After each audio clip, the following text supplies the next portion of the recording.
Good morning, friends. Welcome back to Astrology Today. My name is Mel Rose, and I'm here to share your daily aspects. Today is Thursday, August 25, 2022.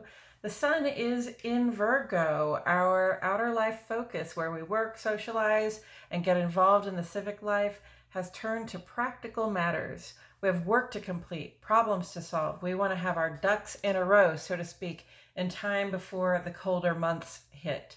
And we know that attention to details and diligent effort are the best way to get us there. Mercury is also in Virgo just until a little bit later today. This transit has probably helped us to get clear on our plans, create the lists, and start checking the boxes. We can manage ourselves, our time, and our efforts more intelligently at this time, and this helps us to make things go more smoothly. The waning crescent moon in Leo is a time when we're burning away anything that is no longer aesthetically pleasing in our environment. I am not saying that you should start an actual fire, just that we pour our diligent thoughts and efforts into removing stuff from our creative spaces, our hearts and our homes that doesn't serve the purpose of beauty or inspiration for us that it once did.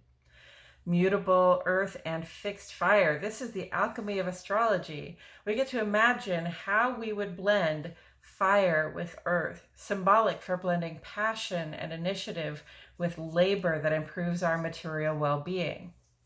Joseph Campbell famously said, "Follow your bliss." What might you do that you love so much it doesn't feel like work, but which in reality is a source of structure and support in your life? We start on the moon side of the page today. This is where we explore the inner life, how it feels to be us, and who we are and how we show up at home and among the people we keep close. At 6:50 this evening, friends, 5 p.m.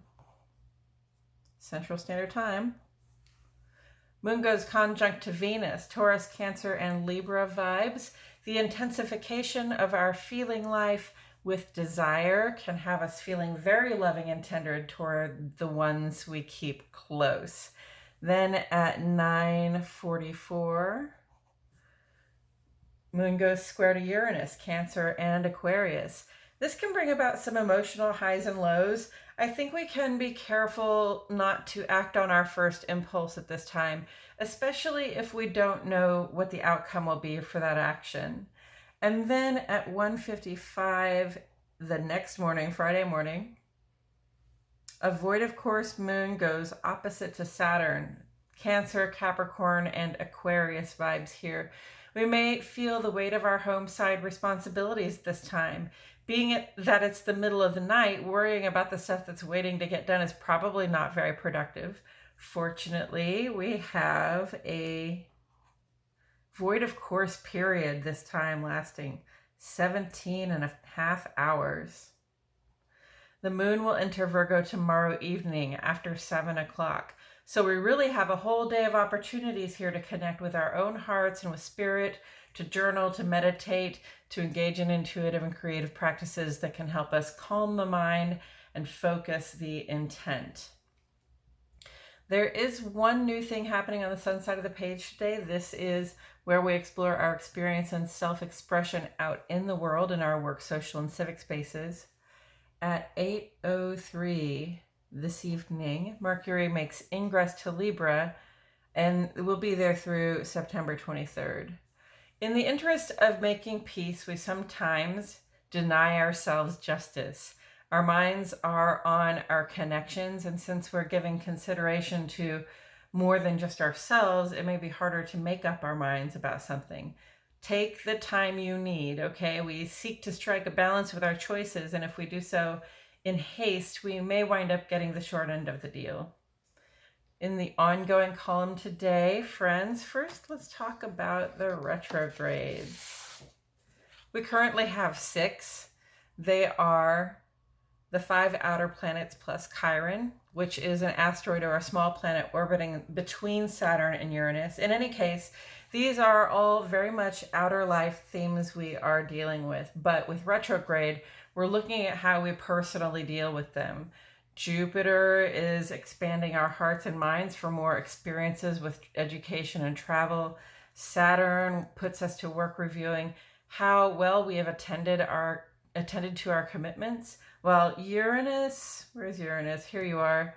Uranus makes life unpredictable and sometimes offers us wonderful surprises, with Chiron running interference between Saturn and Uranus, always trying to heal the rift of this duality. Saturn, the strict, the stern, the hardworking, and no nonsense, and Uranus, who is basically all nonsense and completely reliable, only in that we don't know what will happen.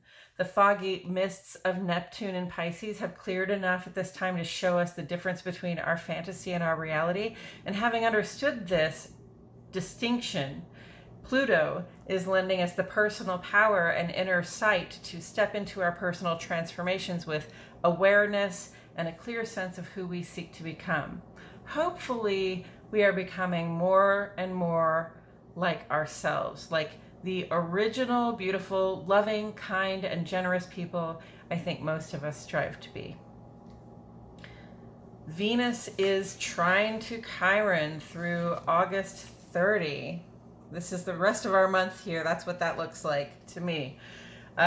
So Aries, Taurus, and Libra, those are your vibes. Are you feeling the love, friends? Is there someone you keep close that you feel you are getting closer to? That's what this aspect came to get started, the strengthening of existing bonds of love and mutual regard.